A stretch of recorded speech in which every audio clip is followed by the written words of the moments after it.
Ya, salam, haleluya. Apa kabar anak-anakku semua? Kita bertemu lagi dalam pembelajaran online pada saat ini. Ibu berharap kita semua dalam perlindungan Tuhan, dalam keadaan sehat ya.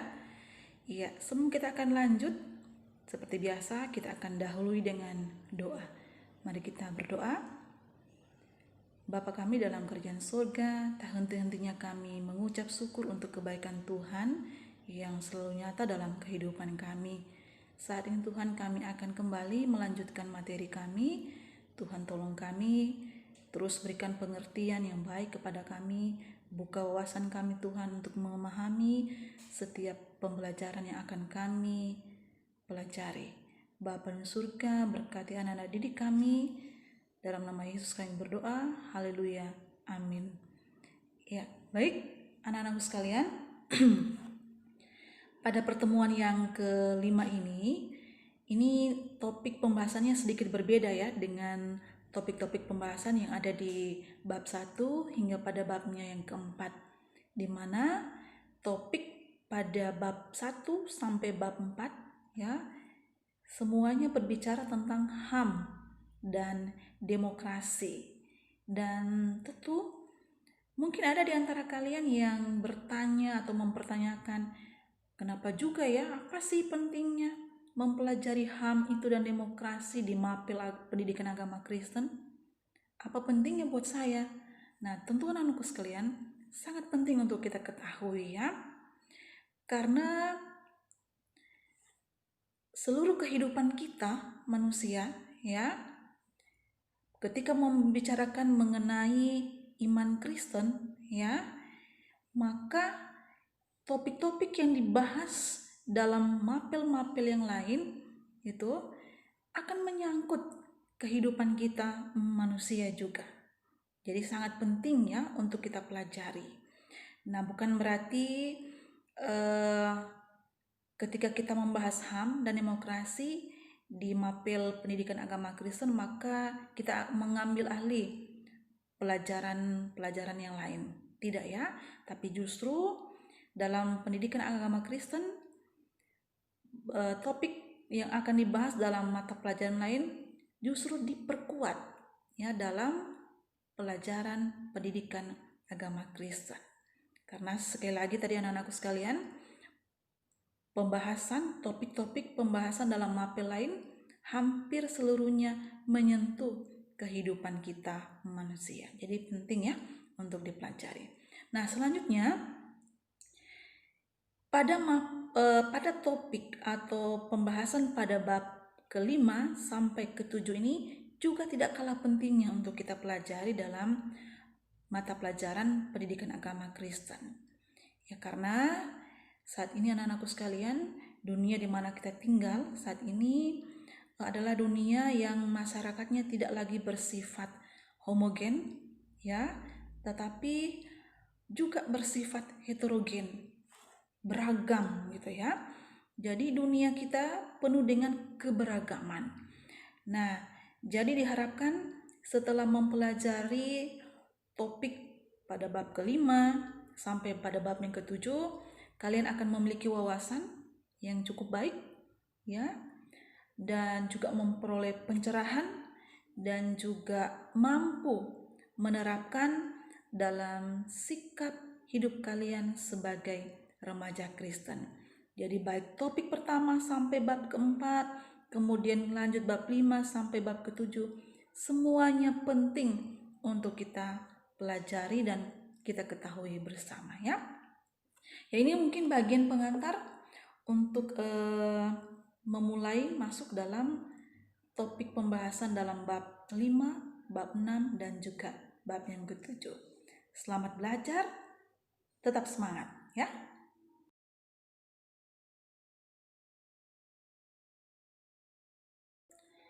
Baik, anak-anak sekalian, pada bab yang kelima ini kita akan memulai dengan tema materi multikulturalisme ya.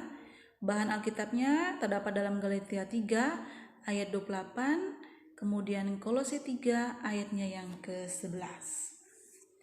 Nah, mari kita lihat pengertian multikulturalisme. Apa itu multikulturalisme itu ya?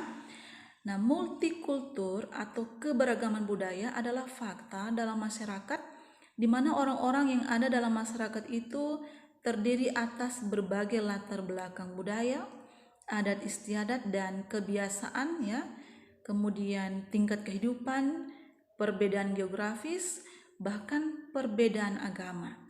Nah, sedangkan multikulturalisme menyangkut pandangan, sikap terhadap kenyataan multikultur atau keberagaman budaya itu ya.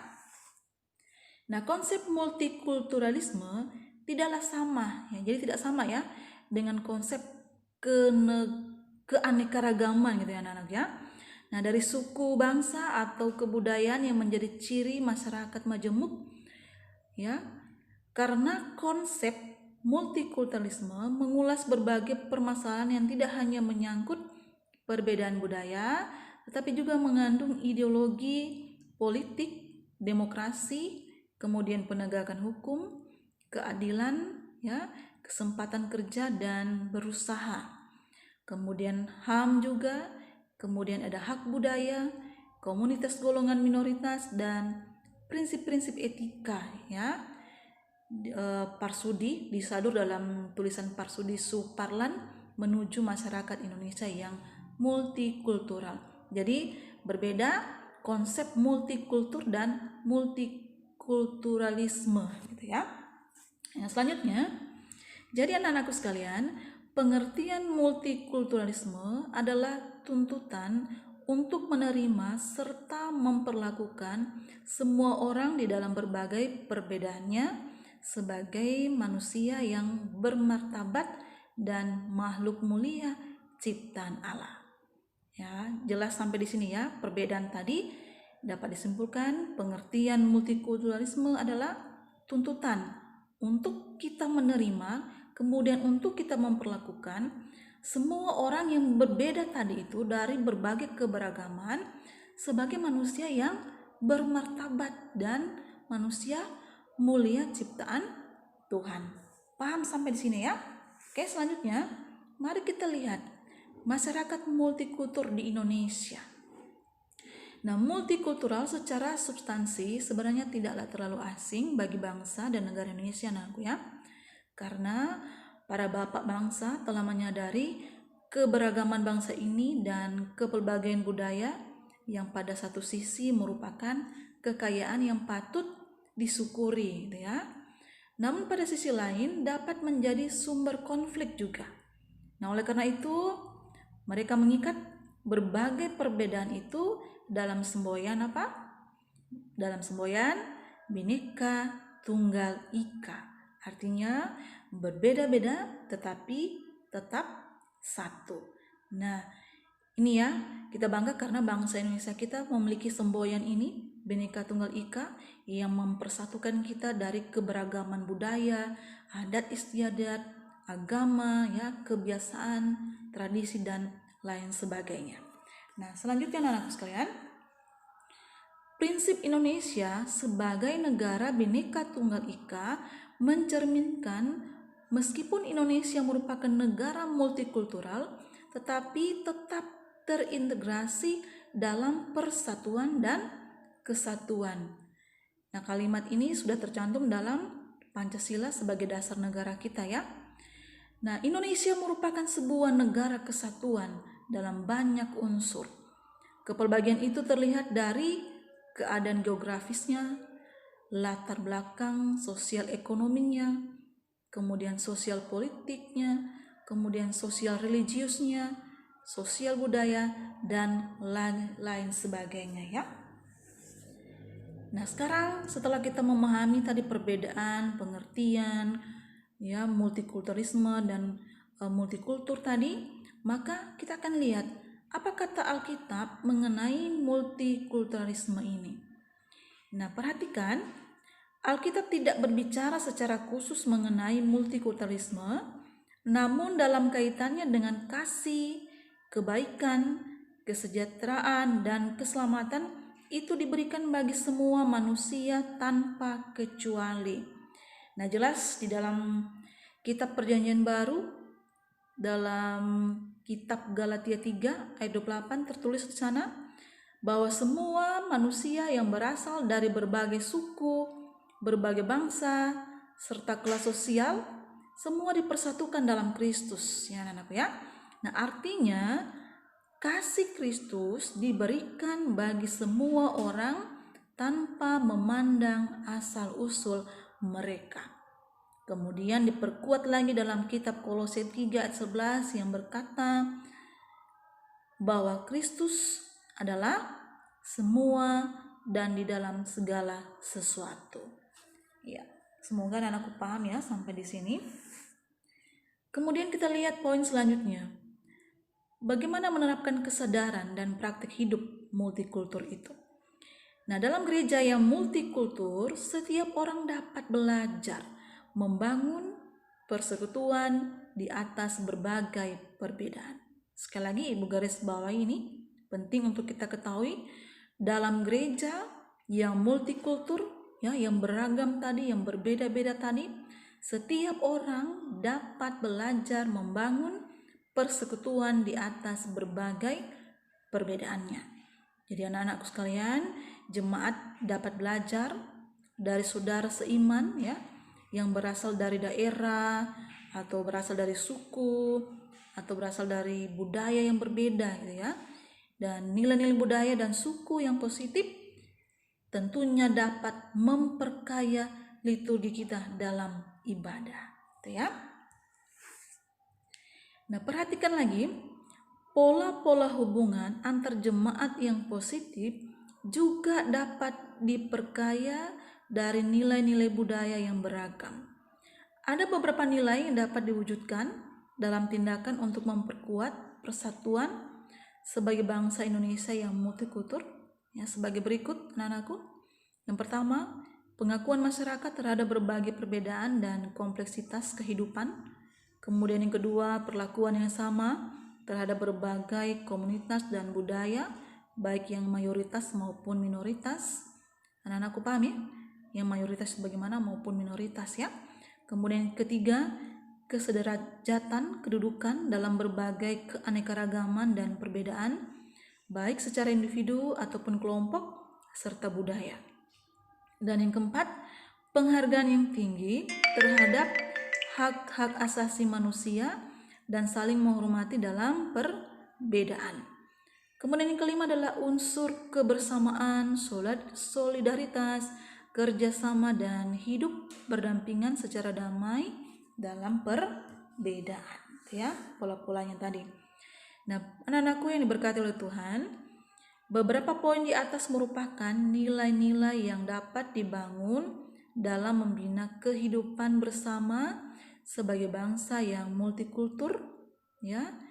Peran pendidikan dan pola asuh dalam keluarga amat penting untuk menanamkan nilai-nilai tersebut, ya. Oke, kita sampai pada kesimpulan materi. Kesimpulan materi pada bab yang kelima ini yang berbicara tentang multikulturisme tadi mengatakan demikian: Allah menciptakan manusia dalam kepelbagaian atau dalam keberagaman suku, bangsa, ras, budaya, kemudian geografis ya, keberagaman dalam agama, adat istiadat serta kebiasaan itu ya. Nah, kepelbagaian itu tentu mempengaruhi cara pandang seseorang terhadap kehidupan. Namun demikian, harkat dan martabat semua manusia sama di hadapan Allah. Ingat, harkat dan martabat semua manusia sama di hadapan Allah. Oleh karena itu anak-anakku sekalian, setiap orang terpanggil untuk menerima dan menghargai berbagai perbedaan yang ada secara kritis dan rasional ya. Nah, dalam bersikap terhadap kepelbagaian, acuan kamu adalah apa? Adalah Alkitab, di mana kamu diajarkan untuk menerima dan mengasihi sesama tanpa memandang berbagai perbedaan yang ada. Kamu dapat membangun pertemanan, persahabatan, tanpa memandang berbagai perbedaan itu ya. Namun disertai sikap yang kritis dan rasional. Artinya meskipun tadi ada kalimat yang mengatakan kamu dapat membangun pertemanan dan persahabatan tanpa memandang berbagai perbedaan, tapi tidak berarti kamu berteman, bersahabat semaunya gitu ya. Tapi harus juga punya sikap kritis, ada sikap rasional juga. Ketika melihat ada konflik ya, ada hal-hal yang tidak berkenan dalam persahabatan tadi, dalam pertemanan tadi, maka kalian punya sikap kritis untuk tidak ikut-ikutan kepada hal-hal yang tidak bermanfaat, gitu ya maksudnya. Nah, artinya anak-anakku menyaring hal-hal yang positif dan negatif berdasarkan ajaran Alkitab. Itu ya. Itulah tadi kesimpulan dari materi kita bab yang ke-5 ini. Semoga kalian memahami apa yang sudah dipaparkan dari poin pertama hingga pada kesimpulan ini. Nah, tetap Ibu mengingatkan untuk terus kumpul tugasmu. Ibu tidak membatasi jam berapa kalian kumpul tugas. Yang jelas, pertemuan terakhir pada bab yang ke-7 nanti, maka semua tugas-tugasmu sudah selesai semua ya. Tetap jaga kesehatan dan tetap semangat. Tuhan Yesus memberkati kalian semua. Ya baik, mari kita akhiri dengan doa. Bapa dalam surga, terima kasih untuk waktu ini dan teruslah pelihara kehidupan kami. Berkati kehidupan anak-anak kami dan juga kedua orang tua mereka. Bagi anak-anak kami yang mungkin saat ini dalam kelemahan tubuh, Tuhan jamah dan beri kesehatan, kekuatan. Tuhan Yesus, ini doa kami, ampuni salah dan dosa kami Tuhan. Di dalam nama Tuhan Yesus kami berdoa. Haleluya. Amin. Amin. Terima kasih untuk pertemuan ini dan sampai bertemu pada pertemuan selanjutnya pada bab yang ke-6. Shalom. Haleluya.